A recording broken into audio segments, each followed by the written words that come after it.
That there's Chico. So I got this new puppy on Saturdays that I go to. I haven't been able to do many privates in a long time. I pick up one every here and there. And these are good boys. These are good boys.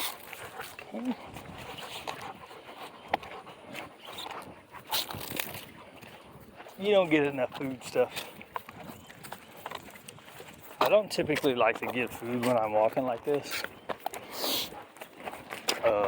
But he doesn't get enough work, attention. He gets a lot of this walking. So anyways, these two people are awesome, dude. They're younger, they're not really energetic, right? But they got a mini Aussie. We were talking about energy, and they're like, well, the idea was, they're like, we're not super active, so we wanted a more active dog that would make us have to do stuff, right? Because we want to, we just make excuses not to. I'm like, hey, that's what a lot of people do. But, so anyways, we're doing the little game stuff, the little practice and obedience stuff, talking about impulse control stuff, right? And this week they said, the guy was like, yeah, dude, what you do when we're here, we do the same. I do the same thing in the mornings, and then she does it in the evenings. I said, dude, you guys are awesome.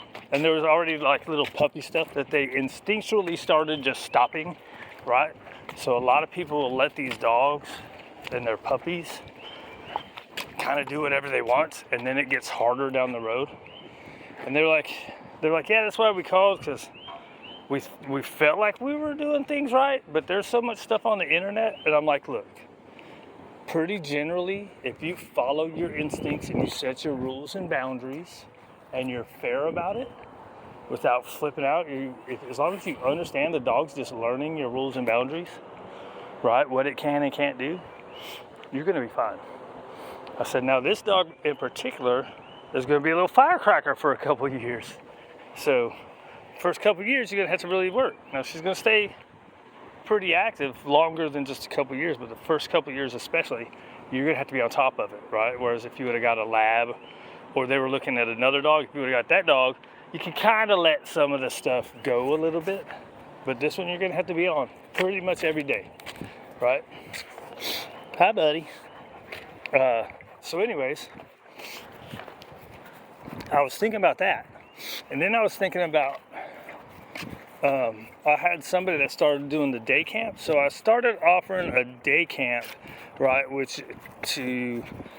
because I have, most of my people don't have a lot of money, right? So a lot of people can't afford board and trains, but they need the help of the stuff really getting in there. So I started a day camp where a dog can come 2 or 3 days a week.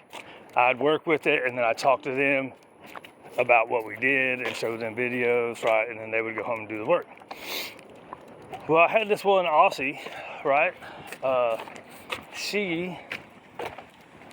We did that right at first. So I would talk to them 10, 15 minutes at first, and I'd give them the video links. Then after like the first week, I'm like, okay, I'm not gonna share video links with you, but they're there every day. You can go home and watch, right? But I'm not gonna do that anymore. Did it the first couple times. Now you know where the channel is. You can just go check it out. So anyways, after that dog was coming for a while, they're like, yeah, some of this stuff isn't carrying over. Maybe we need to work with you. And I was like, yeah, that's what I've been saying, right? So when they would get it there, I would try to talk to them, and I'd be like, you want to try? Well, let's go do. And so I do that to try to get people to do stuff, right? But if I feel like they're not going to, then I give up on it, right? So, but at least they then still have the videos they can watch. And they can always ask questions, send me a message. I always tell people that. But So anyways, the lady said that. She's like, yeah, I feel like we need to stay. And I'm like, for sure. They're like, maybe we need to come and just do like a real session. I was like, that'd be cool. But every day when you come pick her up, I allot at least 20, 30 minutes for you, right? So, and plus by then I'm just on rotations. So I was like, man, you can stay, or if you want a session, hey, I like that because that's more money for me. But we can do it every day you pick her up. Spend 10 minutes every day is all it takes.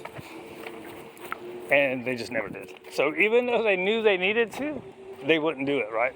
So my point is, your dog isn't like your yard, right? It isn't like your lawn. Your lawn, you can get somebody else to do the landscaping, and if you feel like going out and mowing the lawn, you can. But your dog isn't like that. You're not gonna send your dog to a board and train and the dog's gonna come back perfect. Some people will say that, but it's not. There's always an environmental change, unless you do a super long one, right? Even if you do a super long one, most people I get can barely afford to do a 2-week when they do it, you know what I mean? So I think even if you send them to a 6-week one, it's still just it's a lot more reps of doing stuff and in different situations. But you're still gonna have to put work in, right? Either that or you have, and then that gets into Ginger, right? So Ginger was adopted to a lady, and we were talking about activity yesterday. I was like, you know, if I was the adoption counselor, when you were asking about this dog, I wouldn't, and we got into the whole corporate stuff of not telling people that they're right for the dog, right? Not being able to say, hey, this dog ain't for you, right? And we talked about activity levels. I was like, there's no way. Or if you really wanted a dog, I would have said, you know you're gonna have to get a trainer right away. So first time lady with a high energy young shepherd, right? So he's about to poop, hold on. All right, so he was bull jiving. He does this, like he'll kind of hunch up like he's gonna poop and they'll be like, yeah, fuck it, we'll go another block. Oh, here we go, pop out. Come on, dude. You're making me lose my train of thought, man. Just do it. So, come on. I ain't bullshitting this time. You had your time to bullshit. We're either walking or shitting. As I stand still while he's doing it, right?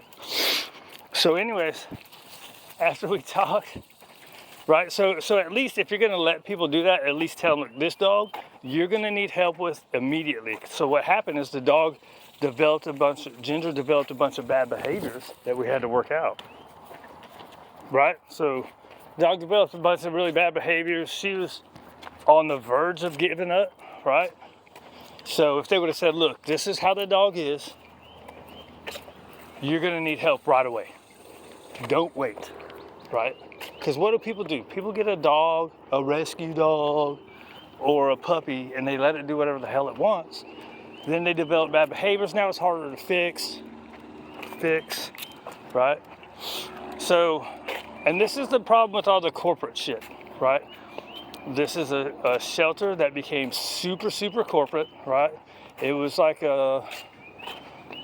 it seemed like a mom and pop place, but it became super corporate, became almost like a municipal place. And where Ginger came from, she was adopted from a PetSmart. So this uber corporate adoption facility is using a corporate box store, PetSmart, to adopt their dogs, and the people don't know anything about the dogs. The lady at the PetSmart was like, man, I didn't realize that dog had that much energy. What are you talking about, bitch? It's a 1-year-old shepherd. Are you that stupid? Why are you even doing adoptions? I don't understand it. So anyways, even if you're gonna let people adopt a dog that's not right for their lifestyle, you need to be telling what they're in for. Because this lady is paying a ton of money. If she wasn't a doctor, and I'm not expensive, I mean, I'm cheap as shit, right? But she's paying a ton of money because of how much Ginger has to come in order for her to be able to handle her on the days that she's not here, right? So do a good adoption, or let people know what they're in for, right? You're gonna have to have a trainer right away. Probably gonna have to do some form of daycare work, right? I mean, you gotta tell people this stuff, dude. That's why so many people are giving up on dogs, because they take them home and they think it's all gonna be easy. Everything's all about loves and cookies, and it's not, right? So then what happens? Dogs get returned. Oh, it's okay. At least the dog was out of the shelter for 10 days. No, it's not okay. Just do a good adoption. How about that? How about you just give people information, let them know what they're getting into, right? And then if it doesn't work out, then you take back. But when you start off with the idea, oh, it's okay, we'll just take the return. That's what we should do with you. Okay, well, I don't like you, so let's return you. Let's get you out of society, right? Which, that is what those kind of people are doing these days. In the name of being compassionate. I don't know where I'm going. How long is this? 12 minutes. Come on, dude.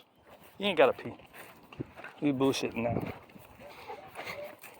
He said, fuck you, dude. Why don't you be consistent about this shit? I try to give you time, dude. You start taking advantage of me. I give you your free time. Waylon does that shit too. It's all the time. Every 10. Oh, you want a break? You can have a break. We'll take a break, but I ain't stopping for you to bullshit ass pee no more. Just lay down. Chill out. Look at him. Look at him bullshit. I thought you wanted a break, fool. Fucking hot out here, isn't it? Sit in the shade. Oh, this is the street. Hey, turn this dumb thing off. Give me some music. You're stupid anyways. You know what